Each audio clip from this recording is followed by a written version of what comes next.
And you're doing a lot of work with the missing and exploited children, and have you been doing work with them as well?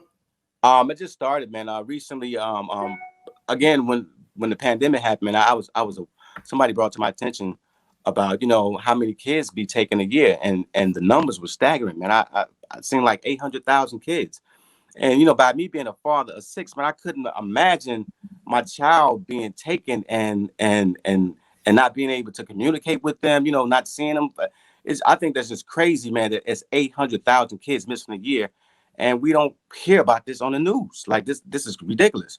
So it really touched my heart, man, and I felt like I wanted to be a part of that because I think it's kind of crazy that we're not speaking about that. A lot of black children in particular, especially even when you're from in Chicago, come up missing all the time. And, they don't really put out the Amber Alerts for black children like they would do for the white children. And that in itself is horrible.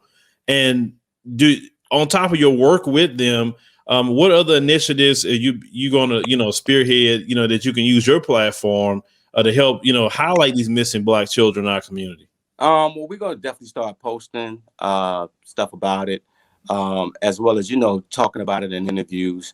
That brings awareness, and again, donating to the fund. I'm gonna donate 25% of the proceeds of this album to missingchildren.org, and from there, man, I'm just gonna keep on just pushing it, just talking about it because the more you speak, the more people start hearing. And you said that you have 6 children. I do.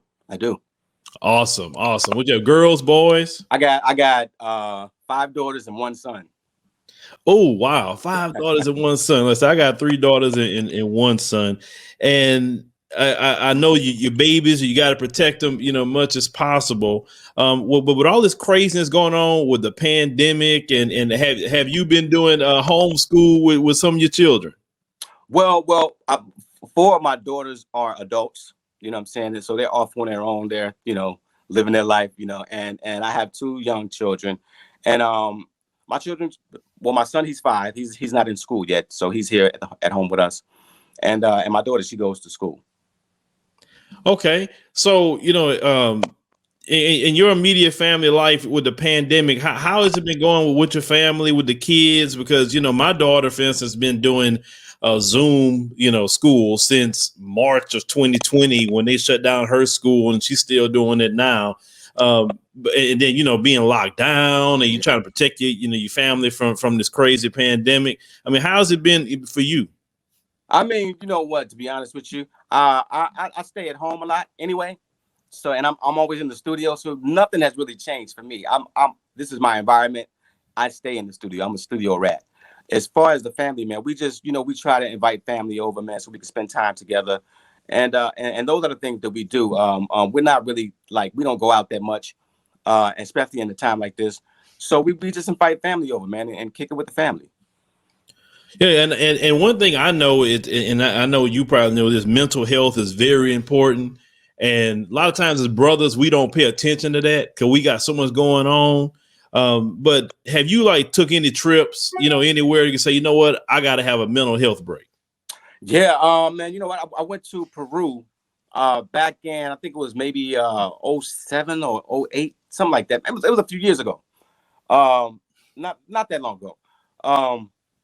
I went to Peru, man. I went on the spiritual retreat. There was this thing called ayahuasca that I wanted to try.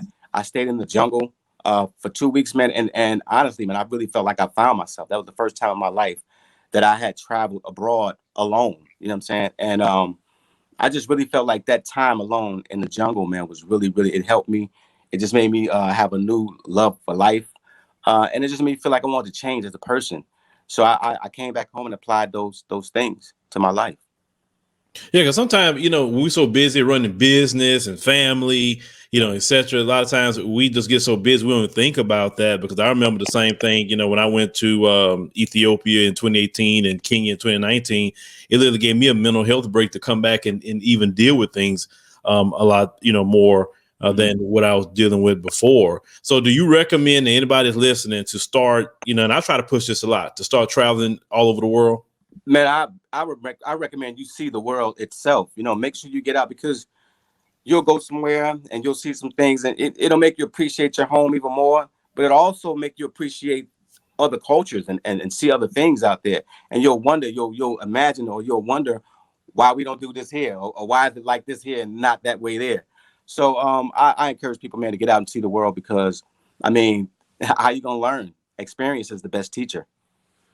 Yeah. Now, let me ask you a question. When you was out versus now, you have the rise of all the blog sites and all of that, and people saying all kind of different things about, musicians and other celebrities. What is how you had experience with any kind of blog saying things, or what is your opinion about some of that? Because that in itself has changed a whole lot of things, where even musicians get upset, want to fight, want to sue. I mean, what is your opinion on that?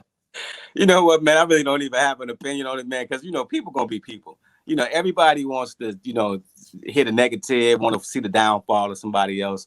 I stay low key, man. I try to keep myself out of those things. I'm a positive person, man. I come with good energy, and that's what I have around me. I expect that from people. So once I get a dose of something that don't feel good, I eliminate it from my life. Yeah, and that's an awesome way to be, because so I always tell people I practice socially distancing before COVID even showed up, and it definitely keeps me and out of a lot of issues with people. But Donell, tell people how can they get the album, and how they can contact you, if people can. Okay, the album is up right now for pre-order on iTunes. You can also download it for free from my website, which is DonellJonesMusic.com. There'll be a donate button there. If you hear the album and you like it, you want to donate.